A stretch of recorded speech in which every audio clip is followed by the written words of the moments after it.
I think of prebiotics as the fertilizer for your gut, the fertilizer for your probiotics. And remember, gut bacteria, your microbiome, so super duper important.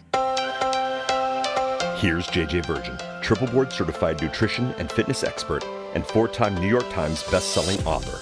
It's time to reignite wellness.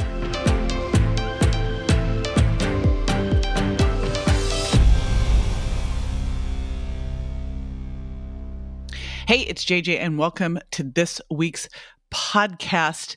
Today we are talking about prebiotics. Prebiotics. Now, you might have thought I just said probiotics. Nope, I said prebiotics. Prebiotics are actually the fertilizer for probiotics. We've heard a lot about probiotics, so I thought it was time to kind of pull back the kimono on the prebiotics. Now, before I do that, I want to do a shout out to Lisa, who gave me a 5-star review in Apple Podcasts and said it's helpful to have straight talk about weight loss and dieting. JJ's approach is straightforward and easy to understand. I find it inspiring to be empowered with knowledge to make healthy choices in my life. Thank you, Lisa. I'd love to do a shout out for you. So if you have not left a review yet, guess what? You can do it easy. All you have to do is jump on over to subscribe to JJ. You can subscribe to my Reignite Wellness podcast. And while you're there, leave a review. And what I'd love to know is, besides what you think of the show, like what else you'd like to know more about. We do a couple different things in the show. We have one interview a week with some amazing human. The next one is all me, and I do it based on topics that you want to know more about. And then the third one is Q&A Friday, where I answer a question or two that have come up on my lives. And I do my lives on, hi, Kara. I do my lives either on Facebook at JJ Virgin Official or on Instagram at jj.virgin. Alrighty, now I'm going to jump in with one of my favorites and I'll be right back. No one goes to Hank's for spreadsheets. They go for a darn good pizza. Lately, though, the shop's been quiet, so Hank decides to bring back the $1 slice. He asks Copilot in Microsoft Excel to look at his sales and costs and help him see if he can afford it. Copilot shows Hank where the money's going and which little extras make the dollar slice work. Now Hank's has a line out the door. Hank makes the pizza, Copilot handles the spreadsheets. Learn more at m365copilot.com/work. Welcome back. So we are talking today about prebiotics. We talk a lot about probiotics, but we're talking prebiotics today. And you'll be able to grab the show notes with all of the important information at jjvirgin.com/prebiotics. So let's first talk about what the heck they are. And here's how I think of prebiotics. I think of prebiotics as the fertilizer for your gut, the fertilizer for your probiotics. So they're a type of fiber that can feed the bacteria in your gut. And remember, gut bacteria, your microbiome, so super duper important. It's, like every day there's more research coming out about the gut microbiome and what it does for you. Everything from weight loss to mood to immune system. Of course, all the issues with irritable bowel syndrome, constipation, diarrhea, gas and bloating, all leaky gut, all of that. But, focus, all of that.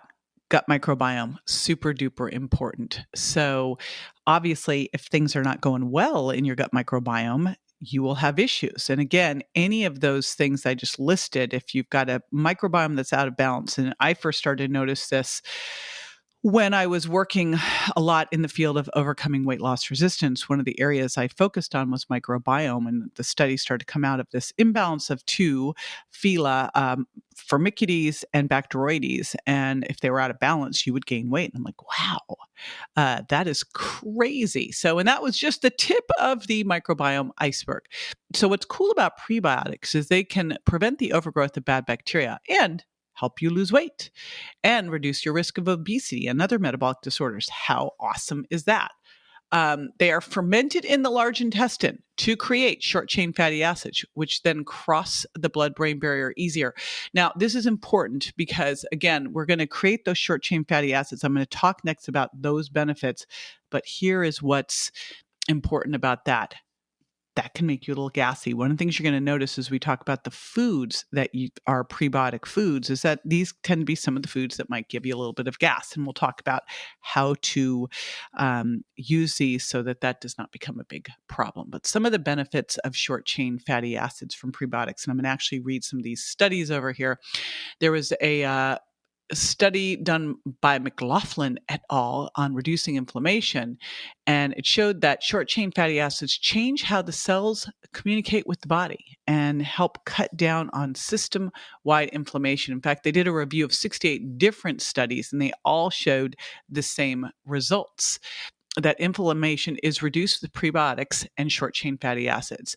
And some of these were actually pretty significant. So I always like to start with food first, the most basics. One of the cornerstones of the virgin diet is to cut the foods that your body's intolerant to. And one of the first things that starts to happen is you start to reduce inflammation. So I'm big on eating healing foods that reduce inflammation and help heal your leaky gut, and removing the offending foods. So another thing that these short chain fatty acids can do is improve detoxification. They can actually lower the pH in the gut, which then helps your body defend against bad bacteria and viruses and toxins, and also promotes the good bacteria growth in the gut.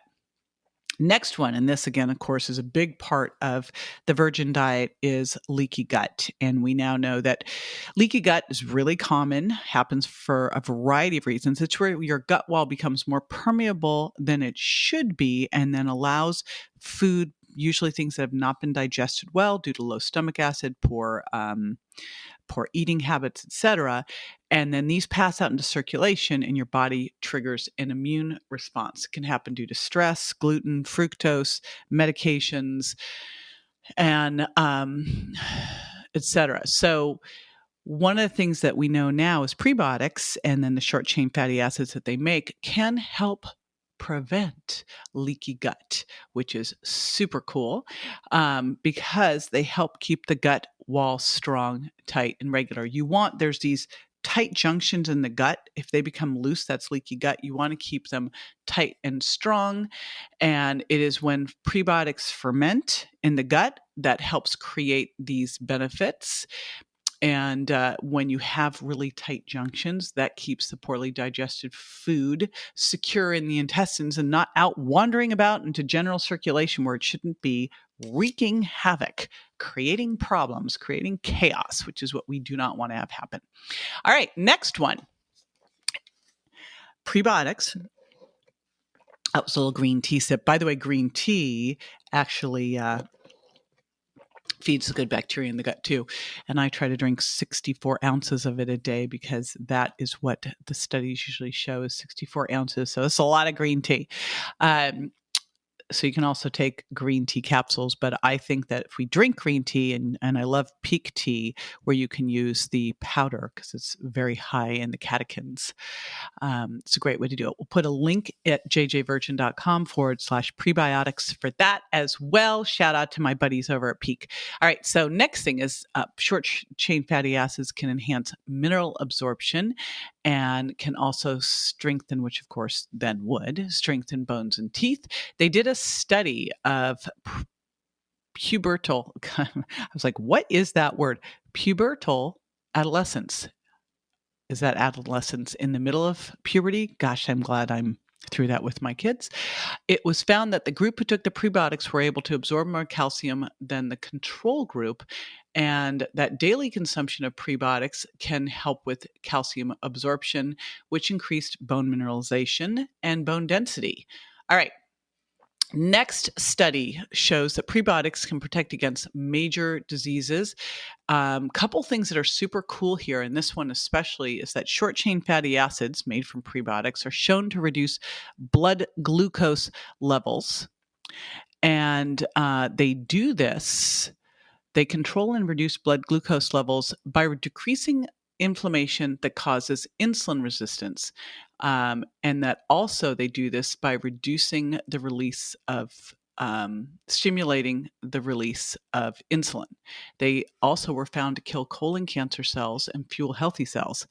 There you go. So here, my whole point of giving you all that information was that I want you to incorporate prebiotics into your diet. Now, I'm going to talk about things that you can eat because I always think we should start with food first, but this is also one where you might want to add some supplements in as well.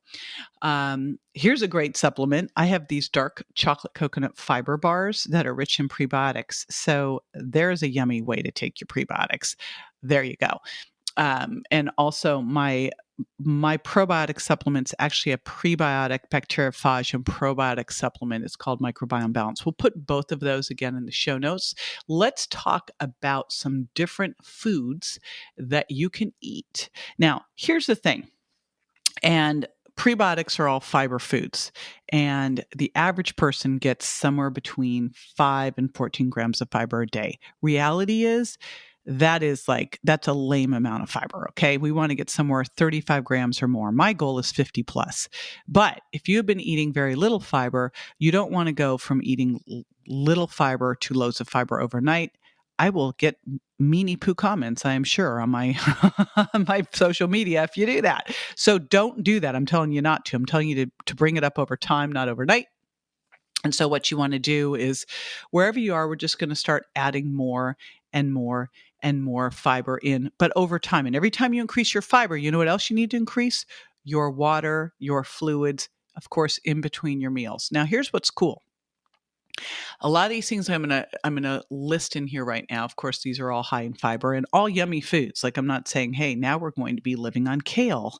I know I want to be a kale lover, but ugh, the only time I liked kale was when it was kale chips made with, and they were dark chocolate kale chips, which sort of negated the whole point of the kale. But these are all yummy foods. But again, what we want to do is we want to start bringing up your fiber over time, not overnight. When you're eating fiber, healthy fats, and protein, you create the trifecta of what I call blood sugar balance, because the protein and the fiber slow down stomach emptying, and they keep something called ghrelin, which is the hormone your stomach produces to tell you you're hungry. They keep that one low and suppressed.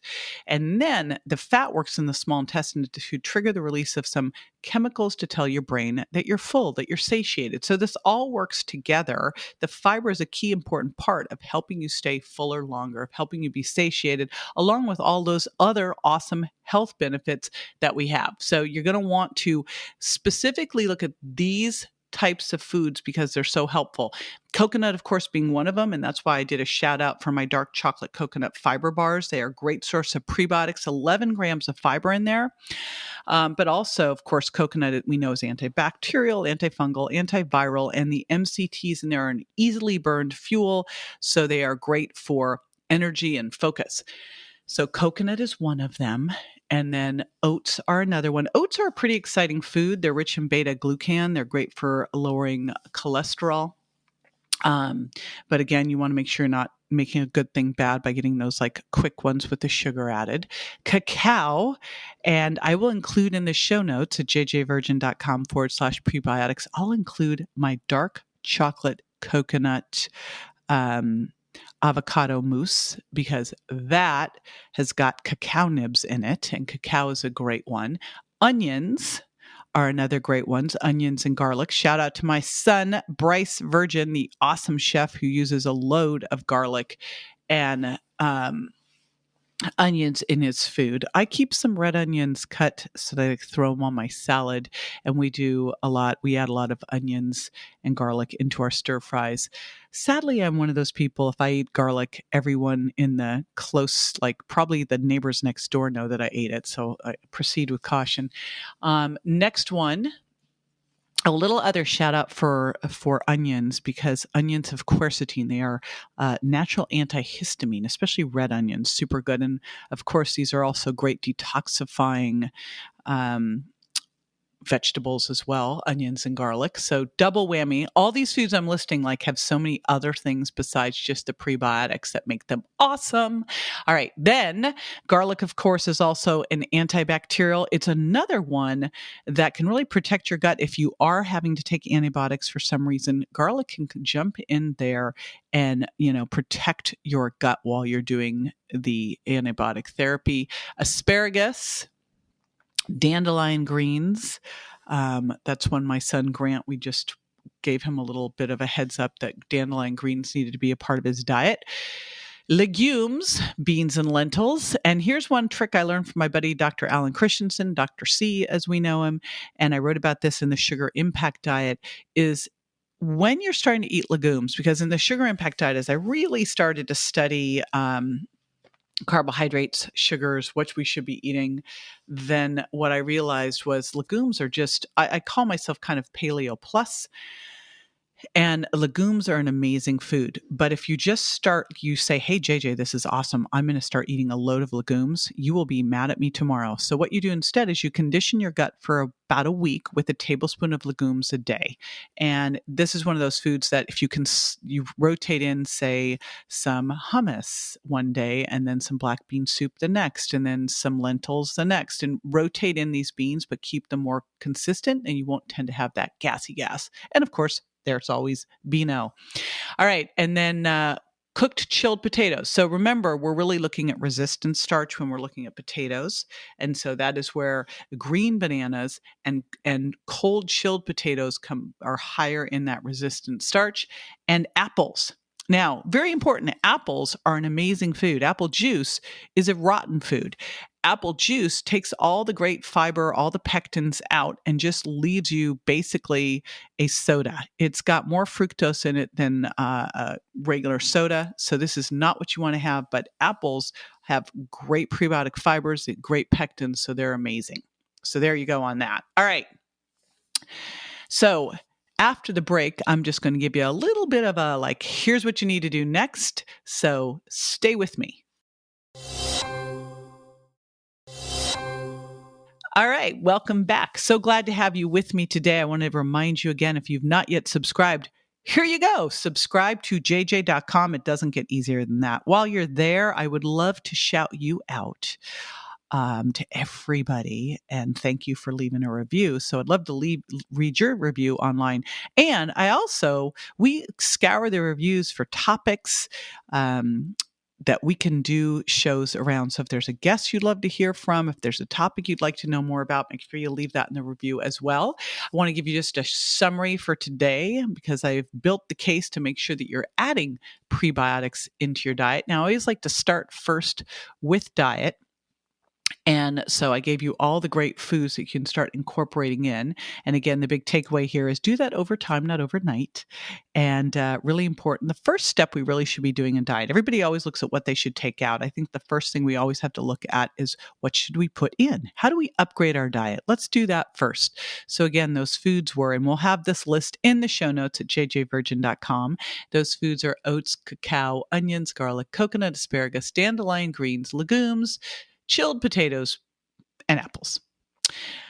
Plus, my dark chocolate coconut bars are an easy way to get these. And of course, you could also jump in with microbiome balance. We've got prebiotics and phages in there as well.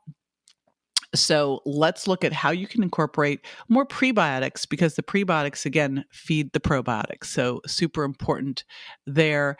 And they're going to help you with reducing inflammation, preventing leaky gut, improving detoxification, enhancing mineral absorption, balancing blood sugar. I mean, all sorts of important things that you can do.